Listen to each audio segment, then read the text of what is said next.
Un réel plaisir de vous retrouver pour un nouveau numéro de votre émission Niwod Soir sur Niwod Info. Mamadou Diouf, bonsoir et merci de nous rejoindre pour le décryptage du jour. Je vous en prie. Bonsoir Charlotte. Au Niger, le général Abdurrahman Tiani, nouvel homme fort du pays, a pris la parole samedi dernier pour un discours télévisé. L'ex-chef de la garde présidentielle a tenté de justifier le coup d'État du 26 juillet par la dégradation de la situation sécuritaire au Niger. Par ailleurs, il a assuré que la période de transition dans le pays ne pourrait pas excéder 3 ans, tout en mettant en garde les pays étrangers contre une intervention militaire, bien entendu, contre le Niger. Mamadou Diouf, ce discours a-t-il dévoilé des indices sur un nouveau tournant politique dans le pays? Mais il est clair qu'ils sont venus pour rester, bien qu'il a dit qu'ils ne sont pas venus pour confisquer le pouvoir. Il l'a dit dans le discours. Mais dans le même discours, il dit qu'ils vont consulter les populations pour qu'on détermine la durée de la transition, le mot transition qui avait été prononcé en premier par le Premier ministre lors de sa visite au niveau du Tchad. Donc c'est clair qu'ils se mettent dans la durée. Combien de temps, on ne sait pas encore. Lui, il a tout simplement montré la date maximale en parlant de 3 ans. On attendra de voir avec ces discussions qu'est-ce qui va ressortir de ces discussions. Ce qui est curieux, c'est que bon, c'est comme dit on a tout fait et puis après venir discuter pour qu'on voit ce qu'on va faire. Mais je me dis qu'une bonne transition, on discute d'abord, on forme le gouvernement après. Mais quand on a fini de former le gouvernement et qu'on part pour discuter, on va discuter de quoi? Quelles sont les orientations du gouvernement? Mais je me dis que c'est la transition. Est-ce que du côté de Niamey, les choses se sont passées un peu précipitamment? Ben, ils sont obligés puisqu'ils disent aux populations de Niamey qui sont là pour la souveraineté du pays. Le coup d'État a été certainement un des plus longs en Afrique, si même le coup d'État est terminé, parce que le président est toujours entre leurs mains. Quand un coup d'État est terminé, soit le président est en train d'être jugé, soit il est rentré chez lui, soit il est exilé. Donc, il y a quelque chose qui n'est toujours pas encore réglé. Vous avez vu que quand la délégation de la CEDEAO est allée, on est allé voir le général Tiani, on est allé voir le président Bazoum, on est allé voir l'ex-président. Ben, il y a encore quelque chose qui n'est pas réglo dans cette affaire-là. Donc, ils sont obligés de commencer à montrer aux Nigériens en particulier qui les soutiennent que nous sommes sur la voie, nous commençons à faire les choses. Mais comme d'habitude, quand on vient d'arriver au pouvoir, quand on ne fait pas attention, les erreurs, ça vient très vite. Quand on veut refonder un pays correctement, on travaille sur les principes sur lesquels on va refonder le pays et on met en place l'équipe avec des profils qui va pouvoir mettre en place véritablement ce qui a été dit. Mais on est déjà dans une situation où on a mis un peu la charrue avant les bœufs. Justement, vous l'avez mentionné, mais quel rôle joue l'ancien président du Niger, Mamadou Sifou, dans la situation actuelle? Son rôle n'est pas clair. Ce qui est sûr, c'est que Bazoum est son dauphin. Mais je crois que son avis est sollicité sur ce plan-là, c'est extrêmement clair. Ouais.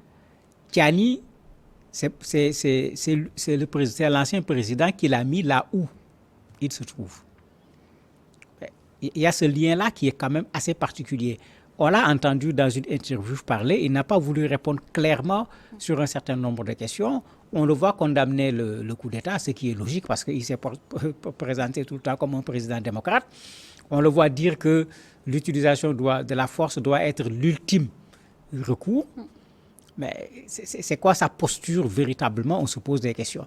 Mais ça peut se comprendre également parce que son fils était le ministre du pétrole sous Bazoum. Son fils fait partie des autorités de l'ancien gouvernement qui ont été arrêtées.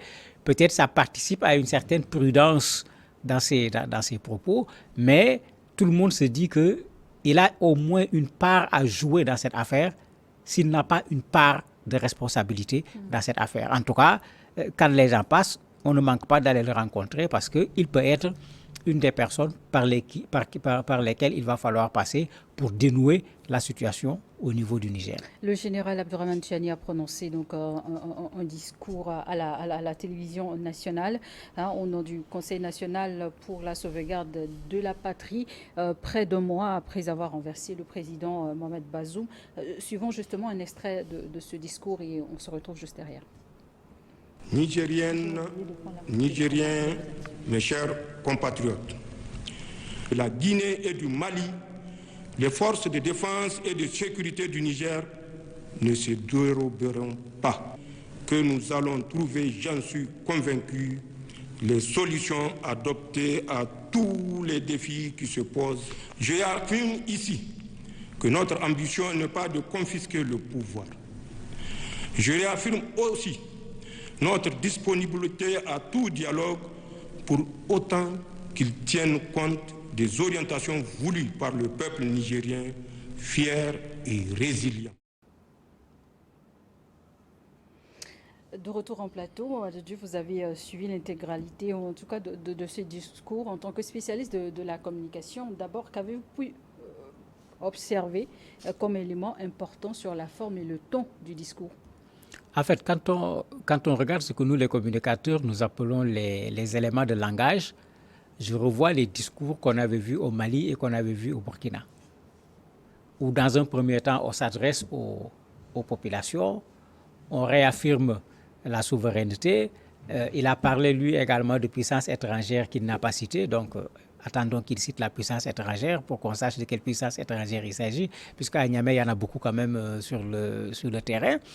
Mais on sent cette chose qu'on avait vue déjà au niveau des discours au niveau du Mali, où on semble être là pour les populations, on semble faire de la population la chose la plus déterminante, alors que quand vous regardez ce qui s'est passé au Mali comme au Burkina, mais on parle des populations, on veut le soutien des populations, mais dans la réalité, on gouverne sans les populations. Puisqu'en fait, il faut qu'on soit clair avec cette affaire de démocratie. Oui. Si on veut gouverner avec les populations, il faut inverser les choses. Inverser les choses, c'est-à-dire aller entendre les populations sur ce que les populations veulent avant de venir faire quelque chose. Quand je dis les populations, bien sûr, ce ne sont pas les souteneurs qu'on autorise de manifester dans tous ces trois pays et les autres qui sont contre qu'on empêche de manifester. Parce que le Niger en a été le dernier exemple, mais dans tous ces trois pays, ceux qui sont contre, on fait le plus possible pour qu'ils s'expriment le moins possible. C'est valable dans tous les trois pays. Donc, en ce moment même, quand on dit c'est le peuple, de quel peuple il s'agit? Il y a cet enjeu qui est là et qui fait que parfois, ça frise le populisme, ce qui est en train d'être fait. Et comme le dit une dame, le ressentiment n'est pas un projet. Nous avons tous ce ressentiment de vouloir une Afrique souveraine, de vouloir une Afrique libre, de vouloir une Afrique développée. Mais quand on s'en tient à cela, nous n'aurons absolument rien. Une Afrique souveraine, une Afrique développée, c'est quelque chose qui est pensé, c'est quelque chose qui est mis en œuvre. Le penser là, il y a énormément de choses qui restent à faire de ce point de vue, puisque vous avez des idées divergentes sur cet aspect. Le comment on va le faire, la mise en œuvre également, il y a tout un travail qui doit être fait, qui n'a pas du tout été fait. Mais le résultat, vous allez voir, ces transitions sont des transitions qui ont tendance à devenir longues, parce que ce que je viens de dire n'a pas été fait. Alors qu'une transition, elle est faite pour être courte. Le Mali, le Burkina, le Niger ne nous apprennent absolument rien en matière de transition. Une transition, elle est faite pour être courte. Dès qu'elle devient longue, ça devient des problèmes même pour ceux qui portent la transition, puisqu'ils vont devoir régler des choses qu'ils n'auraient pas dû avoir à régler dans le cadre d'une transition. Et c'est ce qui commence à se passer au Burkina, au Mali, puisque la transition devient de plus en plus longue dans ces deux pays. Et justement, parlant de transition, pour une première fois, en tout cas, ou sinon pour une des rares fois, cette fois, c'est le général Tchiani qui dévoile toutes les informations sur ces transitions, la durée. Mais où est la CEDEAO dans ce débat? Ben, vous savez, je dis toujours il faut arrêter l'escalade aussi bien au niveau de la CEDEAO qu'au niveau du Niger, mais on continue l'escalade. C'est du déjà vu. C'est pourquoi je disais un discours qui ressemble à ce qu'on a déjà vu. Le Mali l'avait fait. Ils avaient dit 5 ans. Quand la CEDEAO a tapé du poing sur la table, parce qu'il faut appeler les choses comme elles sont, on a laissé tomber les 5 ans. La Guinée avait fait la même chose. Le Burkina. Mais la différence ici, si vous le permettez, on semble voir un président qui, en tout cas en général, qui s'autoproclame président d'une transition. Mais il n'y a pas à discuter. Moi, j'ai toujours dit sur ce plateau, celui qui a fait le coup d'État, il dirige son coup d'État. Ce n'est pas la peine d'aller discuter quoi que ce soit. C'est pourquoi je pose ces principes. Dans une bonne transition, vous faites le coup d'État. Si c'est vraiment la transition qui vous intéresse, ne dites pas je dirige. Laissez les populations s'asseoir. On va regarder la personne la plus indiquée, après avoir mis en place ce qu'il faut pour la transition, pour dire voilà la personne la plus indiquée pour diriger la transition. Mais ça, c'est les transitions qui surviennent après une crise politique, etc. Mais après avoir fait un coup d'État, tu prends tes responsabilités, tu diriges, tu réponds et tu réponds des conséquences de façon totale, pas de façon partielle. Et ça, il ne faut pas que les gens l'oublient. Mais quand vous regardez aujourd'hui, on fait le coup d'État, on teste le soutien populaire. Quand on obtient le soutien populaire, on fait comme si ce sont les populations qui vous ont demandé de faire un coup d'État. Mais c'est de l'anachronisme d'un point de vue historique. Ça a commencé par un coup d'État qui a trouvé des populations effectivement fatiguées, esselées, qui croient que bon, la solution est peut-être ici, les populations s'accrochent, mais j'ai bien peur qu'il y aura beaucoup de déçus dans ces affaires-là parce que, je le dis tout le temps sur ce plateau, même un président élu démocratiquement ne peut pas dans un mandat de 5 ans, voire même dans 2 mandats, changer la situation de nos pays parce que nous, on n'a pas encore démarré. Tout est à refaire. Institutions, citoyenneté, les questions de droit, les populations elles-mêmes ne sont pas prêtes pour aller au développement parce qu'elles n'ont pas du tout été préparées. Maintenant, c'est ce que je disais tout à l'heure, le ressentiment, c'est bon. Mais le ressentiment n'est pas un projet. Et parce que ce n'est pas un projet, on tourne en rond. Le Mali a prolongé sa transition parce qu'ils ont tourné en rond au départ. Le Burkina a tourné en rond avec son premier coup d'État. On risque de tourner en rond avec le second pour demander encore une transition. La Guinée, n'en parlons pas. On ne sait pas dans quelle direction ces gens-là vont. Mais c'est pourquoi le ressenti n'est pas un projet. Quand on a un projet, on sait on commence où, on sait on s'arrête où, avec des dates, avec des étapes, avec des actes qu'il faut poser, etc. On ne le voit pas, sauf sur l'aspect militaire concernant le Burkina, le Mali et le Niger. Et là, ça se comprend parce que la lutte, elle est là. Un autre élément important, ce discours est intervenu samedi alors qu'une délégation de la CEDEAO était en visite à Niamey et reçue par les nouvelles autorités ainsi que le président déchu Bazoum. Coïncidence? Je ne sais pas si c'est une coïncidence ou pas parce que je ne sais pas s'il a fait son discours en direct. Je ne sais pas si le discours avait été enregistré. En tout cas, le discours a été diffusé le même jour. Oui, c'est pourquoi, bon, comme nous sommes de la communication, nous faisons la part des choses. Tout à fait. Le discours a été enregistré quand? C'est une chose. Le discours a été diffusé quand?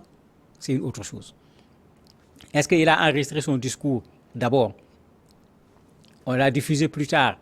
Il a rencontré les émissaires de la CEDEAO avant, après le discours, je ne sais pas. Ça va être très difficile de juger. On n'a pas les éléments nous permettant de le faire. Ce qui est sûr, c'est que quand on prend le timing, le discours qui intervient alors que les émissaires de la CEDEAO n'avaient pas encore quitté Niamey.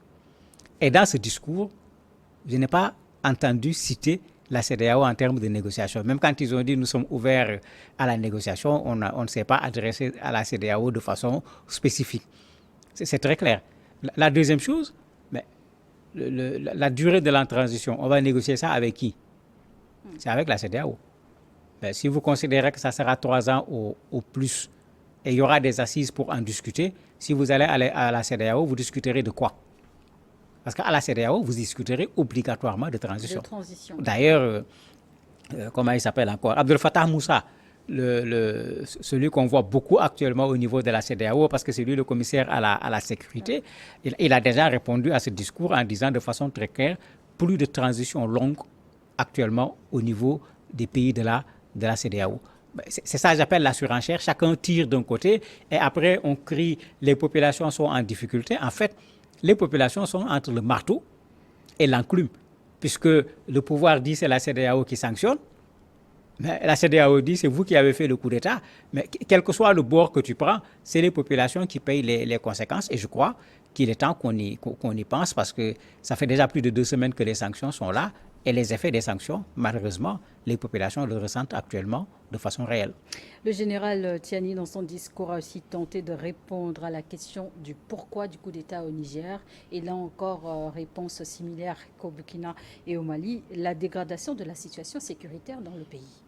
Oui, mais qui y croit? Parce que la dégradation de la situation sécuritaire est devenue, j'allais dire, l'argument le meilleur pour faire un coup d'État aujourd'hui. Mais bizarrement, il parle aujourd'hui de dégradation de la situation militaire, mais l'ancien chef d'état-major général des armées, puisqu'on a changé les choses quelques jours avant le coup d'État, a dit que la situation au Niger se passe très bien, il y a une stabilité.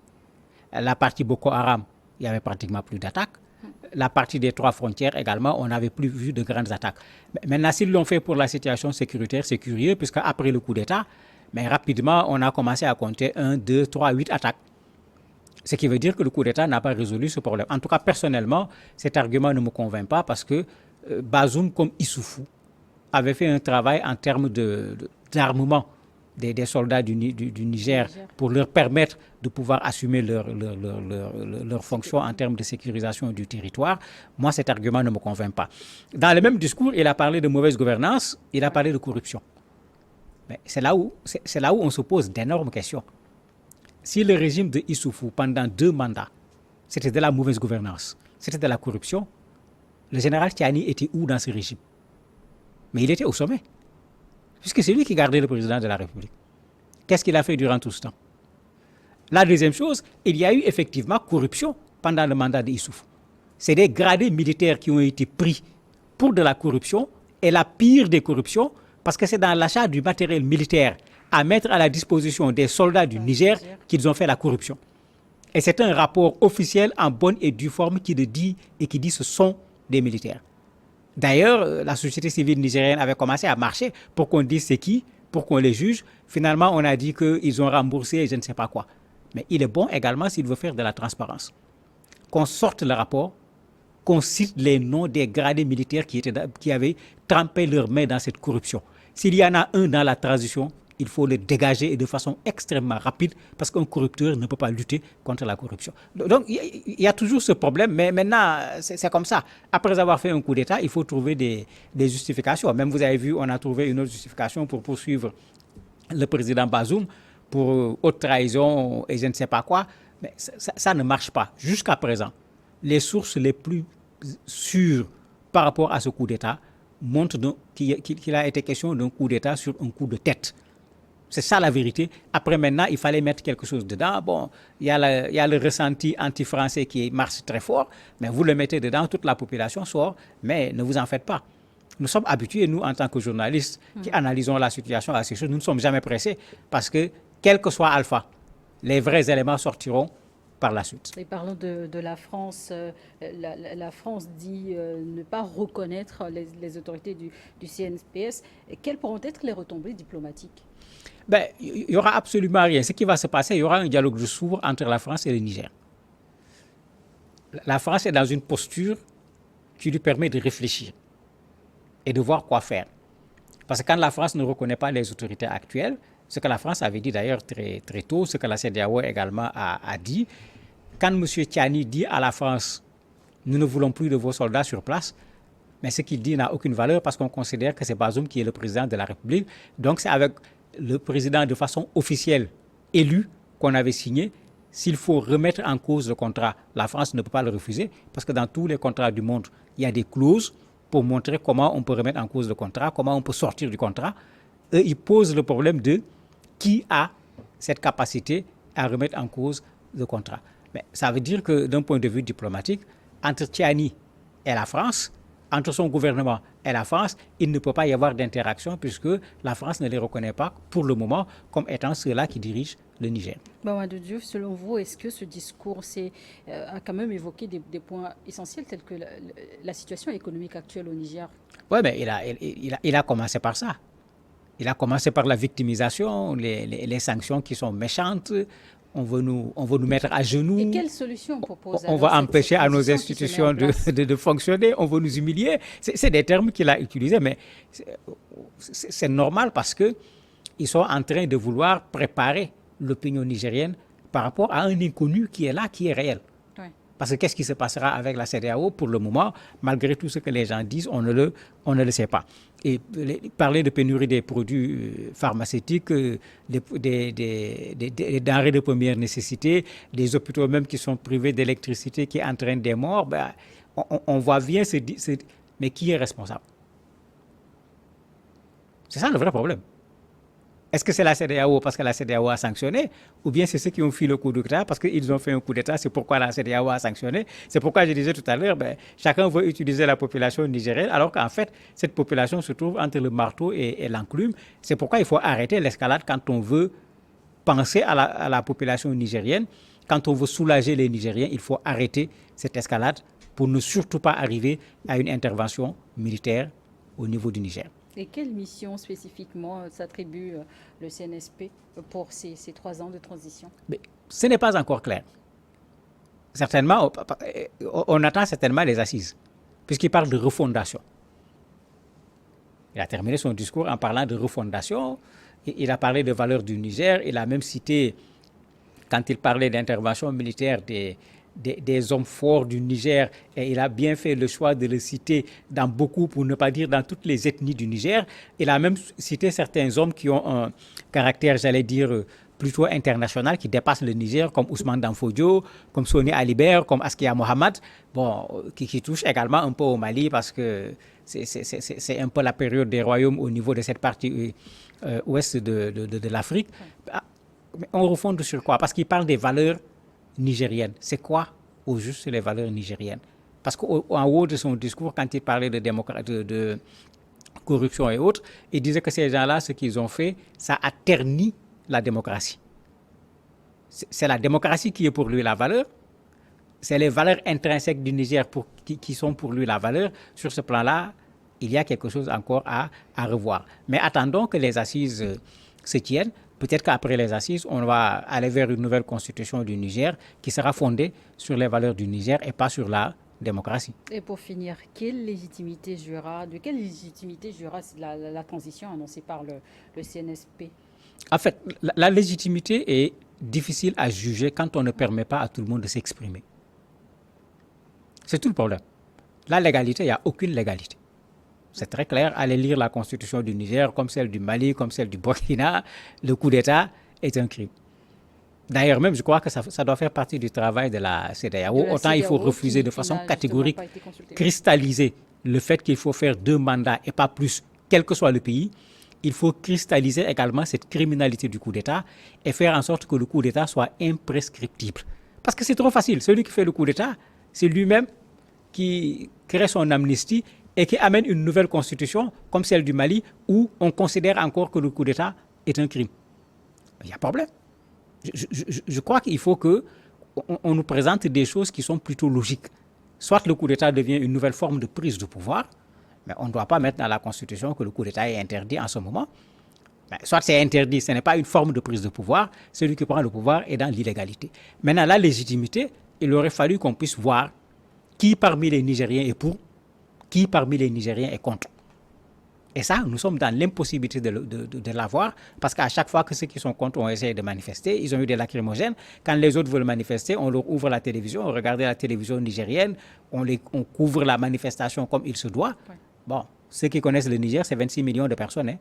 Je n'ai pas encore vu 26 millions de personnes manifester. Ça veut dire qu'il y a au moins un Nigérien qui n'est pas d'accord, mais qu'on lui donne la possibilité de dire qu'il n'est pas d'accord. On pourra avoir une idée sur où se trouve la légitimité. Merci, Mohamed Diouf, d'avoir accepté répondre à nos questions. Merci à vous également de nous avoir suivis. On marque une courte pause pour la suite des programmes sur Néo d'Info.